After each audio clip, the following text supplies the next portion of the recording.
Okay, well, we're live for another edition of Blended Tech Learning Edtech Office Hours, where I answer questions from around the world here, asking how to do stuff to help you be better at technology and better in the classroom. So today we have our usual four questions that people have asked this week, and just wanted to give a chance to share those. Before I go into those, just to remind you that this will be available not only live now, but also post this. It'll be shared on YouTube page, and we will tweet it out, and of course put it on the Facebook Live page, as it'll automatically do. So we have a number of things just to kind of count down what we're doing. So we're going to look at specifically into Google Calendars. There was a question about from Mark in South Carolina about appointment slots and just trying to figure out a better way to share how to get people to sign up for events or time slots type of things, and this just is a nice easy way to do it, especially if you're already in the Google ecosystem. Then we'll look at some quick shortcuts in Calendar if you haven't really explored or played with Calendar, some keyboard shortcuts, and then from there we'll go into looking at how Google Keep works with reminders, and you don't necessarily have to have a mobile phone and have the Keep app. You can do it on your web page too, on a browser. And then we'll go into just some other shortcuts that you can do on a mobile phone, but also it works nice on a Mac to be able to do that. Looking at different shortcuts there, as far as just keyboard shortcuts, typing in a couple letters, and it'll write long sentences or emails or something like that, just so you don't have to type out all those things, especially emails if you have to do that constantly in forms or stuff like that. Then we'll also go into looking at just the Word Online and looking at Microsoft's way to use comments, so you can quickly do the same type of comments that you might do on your desktop version, but do it online. The only difference is you won't be able to track the changes while you're online. You actually have to be on the downloaded version, the desktop version of Word. So I'll show you that, and that's kind of our show for today. Maybe a couple other things, little surprises, but that's where we're going to go. So let me go back to our screen and just remind you that we are at blendedtechlearning.com. You can go ahead and take courses by clicking on courses, or if you click on the video gallery, you can get to all the videos on our YouTube channel, and go ahead and subscribe to all these so you can get up-to-date information about what's going on. We have new courses always developing. We should have by the end of this week, we should have a couple more on there, and should be focusing on some Google stuff and some other things with Microsoft. So look forward to that coming. We have a record pace coming with a bunch more courses coming your way that you can get to, and they're not all long courses. Some of them are simple hour-long courses, all the way up to 6 hours or 12-hour type courses. So look forward to that coming soon, and I'll let you know as they come out, of course, but just keep following and helping out. All right, so let's go into our first thing here. So actually, this was on your Google page. You probably have seen this.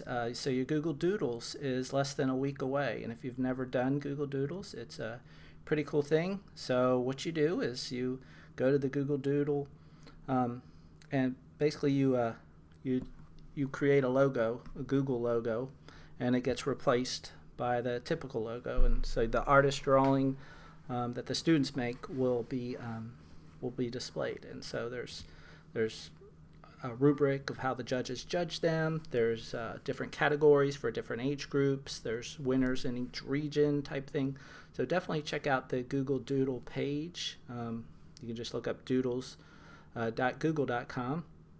And so this is kind of what it looks like. And I know they did it past couple years, is they took the doodles and they had the students who won to actually animate the doodles. So as you can see, we have the animation here and the animated GIFs like going around in the background. So their doodle would then be put in there. So you have less than a week. So if you want to do this, go ahead and do that. There's a little teacher guide if you've never explored this, or you get a little template and you can print it out and you can have the students just directly draw. It doesn't have to be digital. They digitize it and help you with that. So anyway, just wanted to remind you about Google Doodles. All right, so again, the first question came from Mark in South Carolina, and he's looking for a way to get some other people who don't necessarily see his regular calendar. So he wanted to create a separate calendar, but then have that separate calendar so that they couldn't really delete each other's of spaces, because of course when you share a calendar and you give people permissions, they can manage it, you know, and you have certain degrees. So if you want them to place events, well, they could also delete other people's events. So a way to do that is to do appointment slots. So let's go ahead, and you can see here I've created a calendar already, so you might want to create a separate calendar. If you're not sure how to do that, you can just go to the plus here and you can create a new calendar, and it'll ask you for a name and so forth. Once the new calendar is created, if it's one of your calendars, of course you created it, it would be here on the left. Alright, so now I'm going to click on a spot, and let's say I'm scheduling something for Thursday. And so I just click on my calendar. Come on. So I click on the calendar. I'm getting a bit of delay. There we go. And then when you click on an event, oh, I did 2 clicks. Let me go back.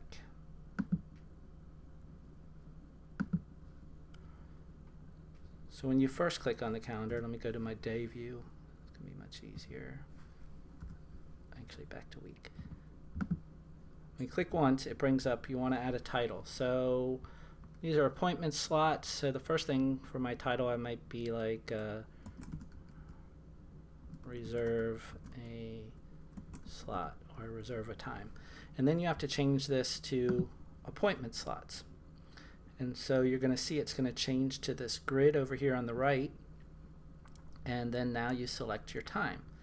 And so you would want to select a single day if you wanted to repeat it, because that way you can have them in between those times. So let's say I need to set up a day. So the school day may start at 8:30, and I want it to end, the last slot would end at 2:30.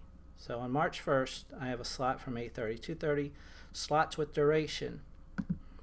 So if I wanted to have incremental times where they could sign up on just one day, this could even work for reserving conferences for students. You know, if you have a self-contained class like that. So let's say I got blocks here and I want to change it to, let's say, 70-minute blocks. And I'm going to change my calendar. 2:30, it's going to do 70-minute blocks. Let's go to more options and see how that fits in there. And so let me take it down to 60, just so it's nice and even. All right, slide duration, not repeat. Well, if I want it to repeat, you know what? I am at this school. Let's say I'm an Edtech helper of some sort, and I'm technology specific school on certain days. I might give them a certain calendar. So let me customize it, and I'll say, you know what? I'm there on Tuesdays and Thursdays.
see there's that reserved time. So under the personal calendar, so if I just turn the Edtech calendar off, it just shows that. So that's what another teacher would see, is just, oh, so-and-so's coming during this time.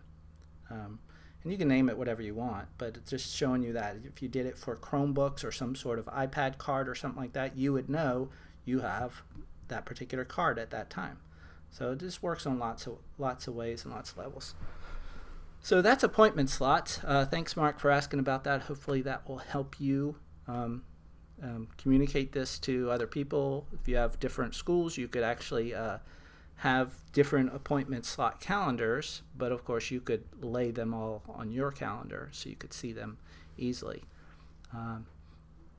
The next thing I want to talk about is just some shortcuts while we're in here, because I figured while we're in here you might as well look at some things. One of my favorite things to do, besides using the typical shortcuts to go, instead of going up to the arrow, you have day, week, month, year, schedule, and you have your X, which is basically your variable one.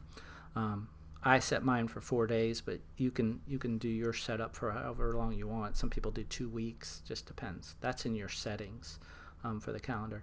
But if you just click on any one of those letters, it'll change that view. So I'm down here, I click on D, I'm going to go to day view.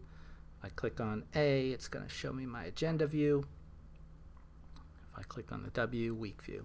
You get the point. So the areas are up there, so you have your just typical day, week, month schedule. You can even do year, and it's going to show you the entire year and where you sit, so you can actually go to a certain day if you need to. Now, another thing I like over here is the calendar, the mini calendar. So if you actually go to the mini calendar and highlight a couple of days, it will show just those days. So those are 3 days. If I want to highlight 2 weeks, I just click and highlight down, and now it'll show me a 2-week snapshot. If I want to go to a different month and say, okay, let's just look at the 20th and 21st. Now I can just show those 2 days. So the mini calendar allows you to go directly to them, but you don't have to just pick a day. You can pick a region. You can even go all the way down here and do 4 weeks.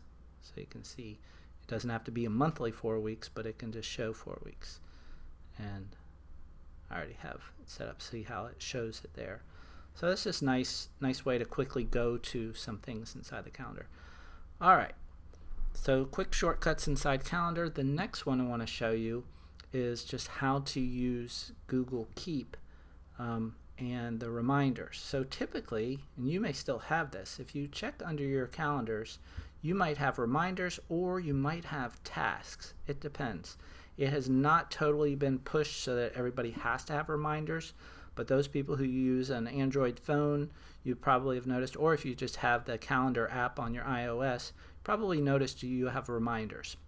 And so what reminders does is it's very similar to what tasks does, but it puts a little finger with a string on it and sets you up in there. So sets you up on the calendar with that reminder. One of the cool things about the reminder on the iOS and the Android app is you can put it for a place. So if you're traveling somewhere, you can basically set it up so when you drive by that place, the reminder pops up and says, oh, go do this because you just drove by. You got to pick up the dry cleaning or something like that.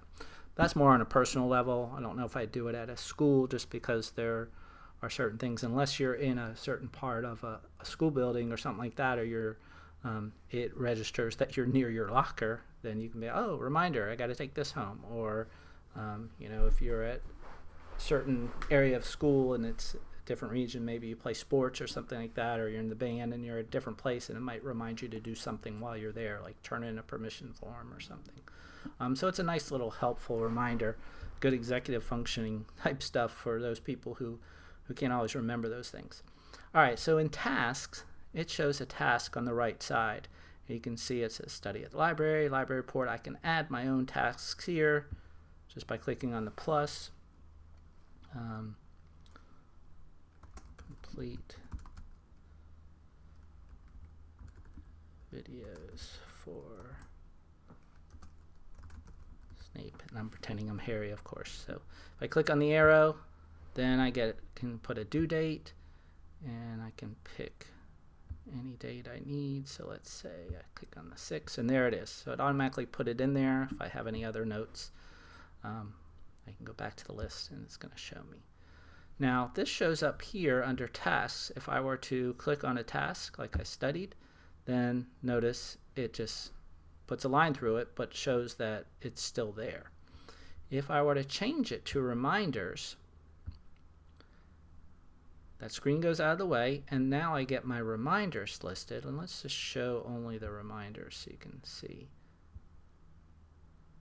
And let's just do a week view so you can see that better. So you can see here's a reminder: school to home list, lunchbox, binder, agenda, or Chromebook. This was view related to Google Keep. So we're going to look at Keep in a second, but let me just look at these reminders. This one, just a regular reminder. Notice it didn't say anything about Google Keep. Work on report due Friday, March 2nd. That's actually related to Keep. There's another one not related to Keep. Go to library to study. And if I were to go to next week and look at the one I just posted on the 6th, actually it didn't show a time because I didn't remind it to have a time. It was just a due date. So if I go back to tasks, it's still there. Okay, it's on my list of things to do, but it's not put in any other special lists. Go back to reminders again just to show you, see how it doesn't show up. So these things that are showing up here under lists, these are from Google Keep. And then if I went to a previous week, these are reminders that I've created either in reminders, okay, or created in Keep. So if I wanted to somehow add a new reminder, say for tomorrow, I can click on it and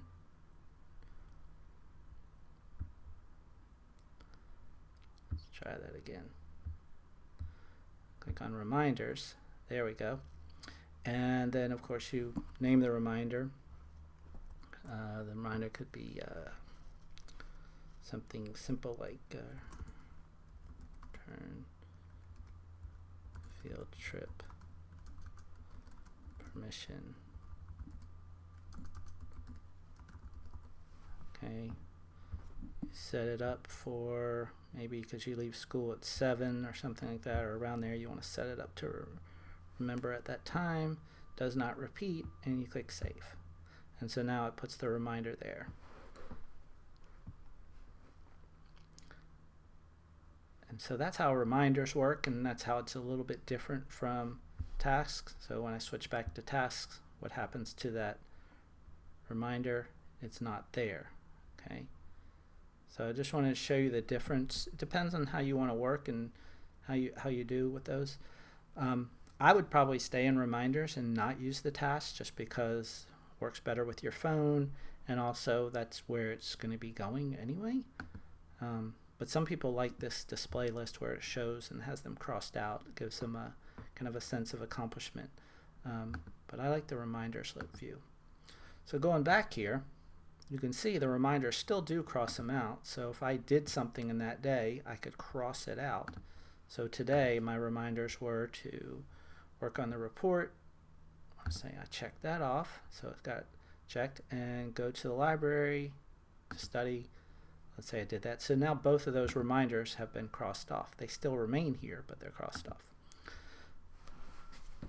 So now let's look at Keep and how this works. So remember this one right here where it says school to home list. So it says view related note in Keep. I can click on here, or if you just want to open up Keep at any time, it's just keep.google.com.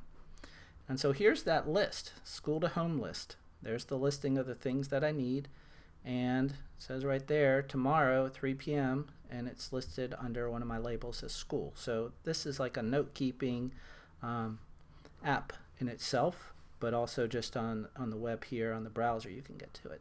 So on the bottom you have your reminders, You can have other collaborators. You can change the color if needed. You can add pictures, and you can archive it, and of course you can edit, change labels, make copies, hide checkboxes. You can even copy it to Google Docs if you needed it. But I'm going to go ahead and look at my reminders. And so right now it's set up to repeat every day at 3 p.m. So that way that reminder pops up if I'm using mobile, or just I'm looking at my calendar, it shows it there at that time period to look at that. Of course, you could just drop down and select any date and time. The same things that happen on your regular calendar as far as how it repeats. You might want to do a custom one. So this repeats every day. Has it end at a certain day if I wanted to. And that's really it. If you're using the app itself, instead of reminding you of a time, there's a little place mark for a place, so you can actually put a place there. But just a title of some sort of reminder, and put your note there, and then the same categories underneath all of this. So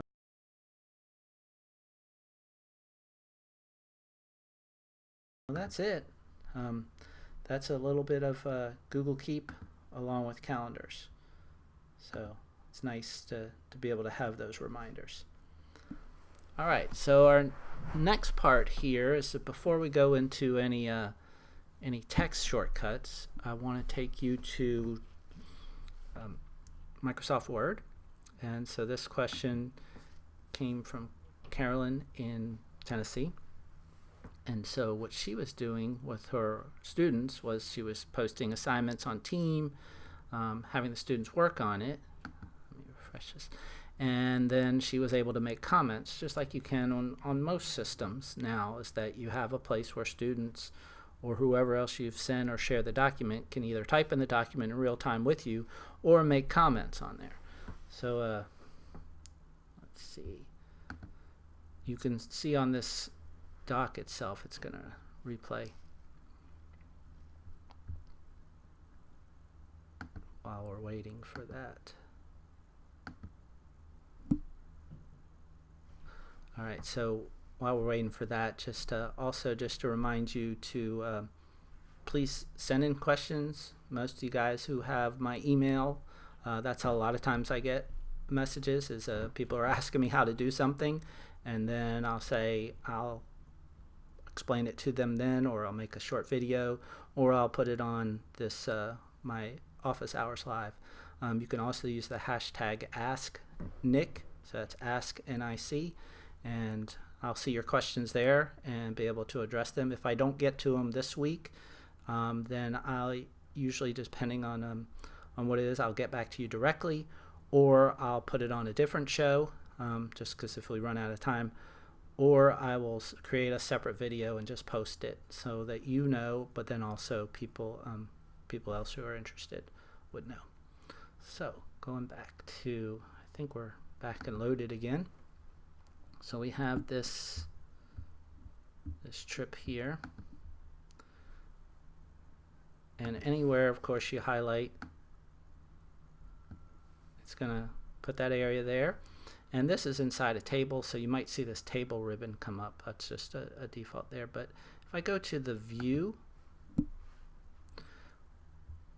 sorry, I meant to hit review, I can click on new comment, and it will bring up my comment box over here on the right.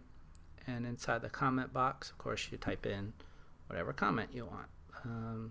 Where are you going? Please include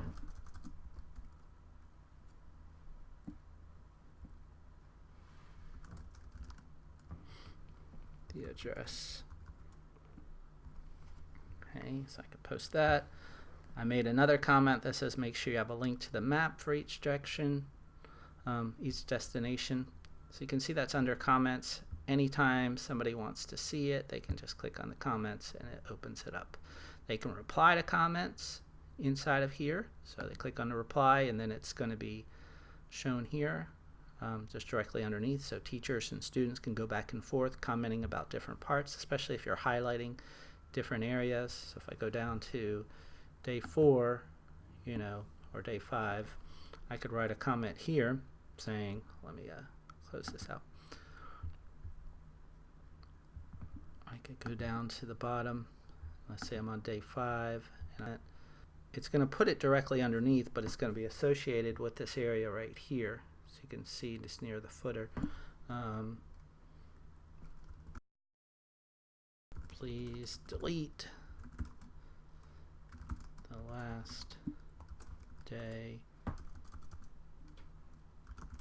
if you are not using it. You know, some sort of little comment that maybe you forgot or wanted to put in there later. So now when I go to comments, there's one right here, but then there's also one up here associated with these.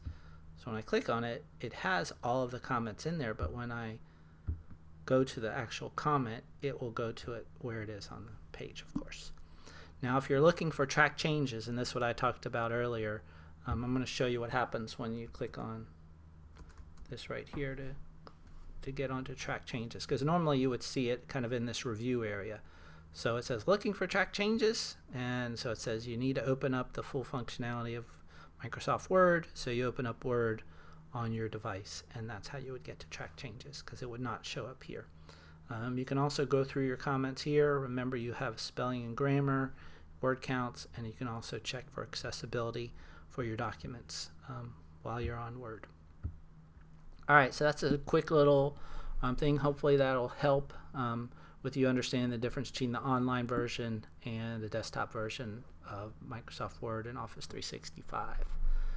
Alright, next up, let's look at some shortcuts. And so there's a number of shortcuts. The first one I want to show you just on a Mac itself, so doing some text documents. So I'm going to bring up my keyboard shortcut here.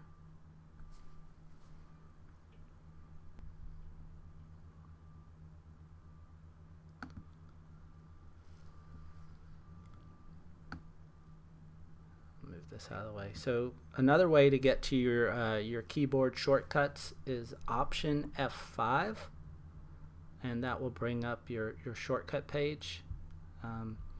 And this is on a Mac. If you are on an iOS device, which I'll probably end up doing a video later just to show you that, you would go to your keyboards on there, so that's under settings, and there's a way to type in your shortcuts, things like that. It just helps when you have a couple letters that represent a lot of things. So here's the keyboard shortcut page, and if I go to text, these are my text shortcuts. So you're going to see a long display of different letters here. Notice I usually do about 3. It just depends. And these 3 letters are going to be letters that you don't typically put together. So for instance, for my email, I have BTLX. Those aren't typically going to be typed together, but by typing BTLX, I get my whole long email. Or if I wanted to type a heading of something, CRZ, and a lot of times I use the letter Z with stuff, classroom data, or you probably have seen this on my way. That's like a default. There's some other ones here I've created, student information, so if I'm just typing that as a heading or something like that, STZ. You can do other things, like I have a little thank you, so TYX is my thank you one. So how does this work? So you click on the plus and you create some sort of code or something. So I'll do another thank you. So I'll do TYF.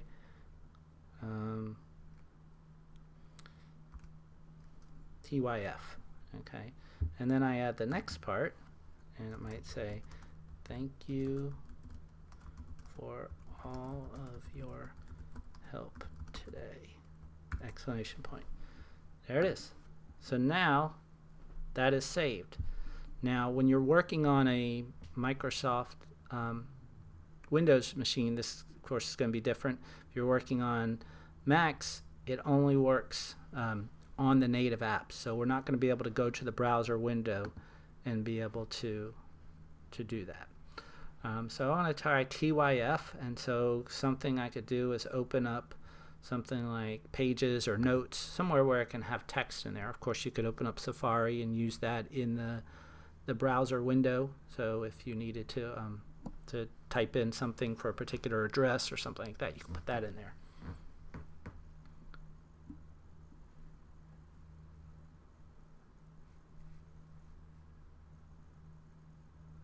All right, I'll close out of this. And we should have pages coming up shortly.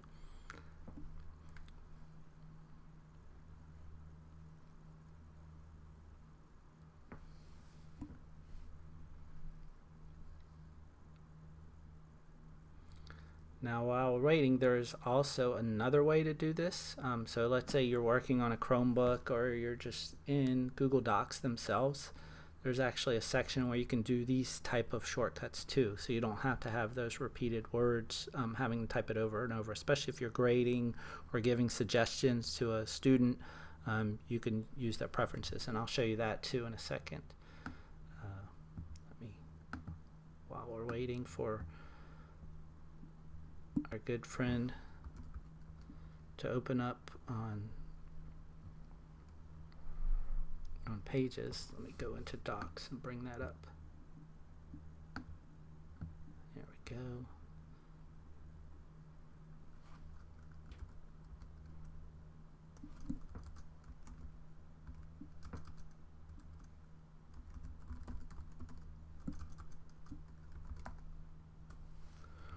All right, so now I got both going on.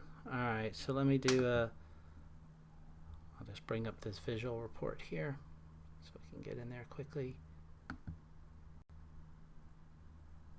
while Google Docs is opening up in the background. There we go.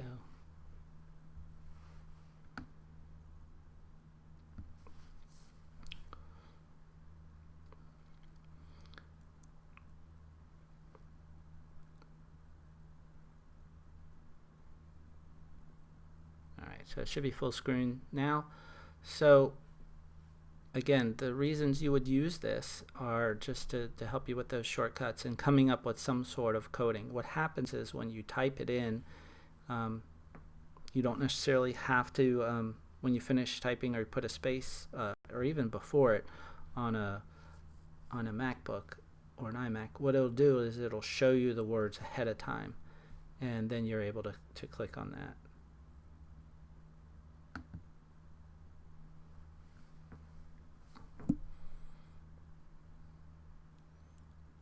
Windows one might be, excuse me, the Google Doc might show up in general beforehand. And I will cut this and speed this up so we don't have to have this wait time later. But those joining live, sorry about that. Got a lot of things trying to open at once, so.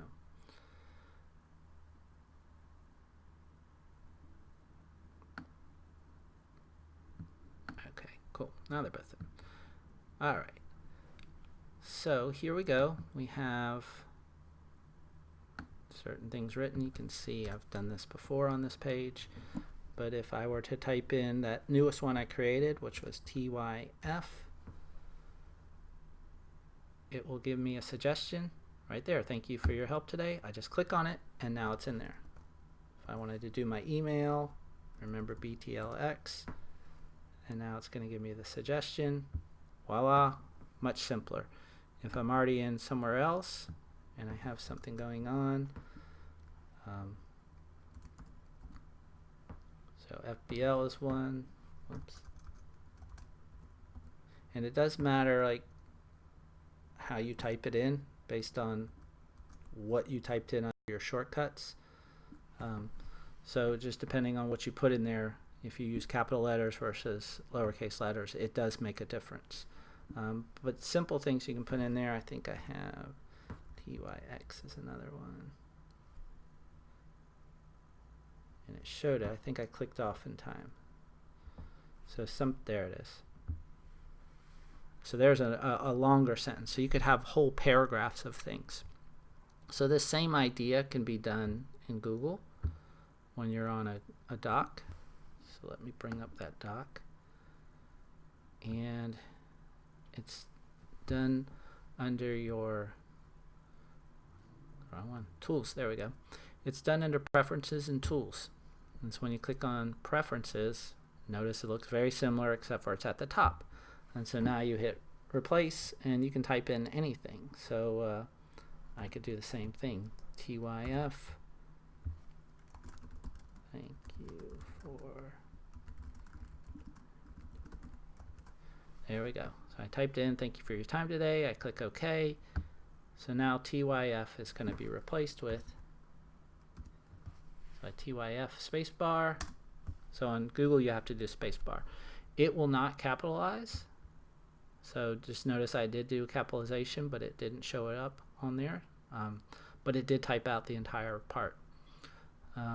Suggestion would be to use this in suggesting mode.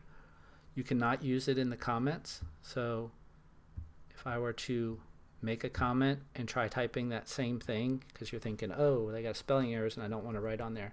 If I do that here, nothing will happen. So it doesn't work on this comment section.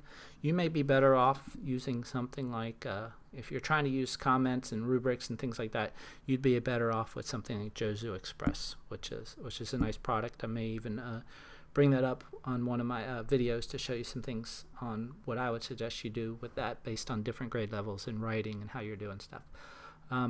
But that's the preferences there. So you got tools, preferences, and then you can change it. This is the same place where when you type in 1/2, it makes it look like a half rather than that. Or you have certain arrows and carrots you put together actually makes a real arrow.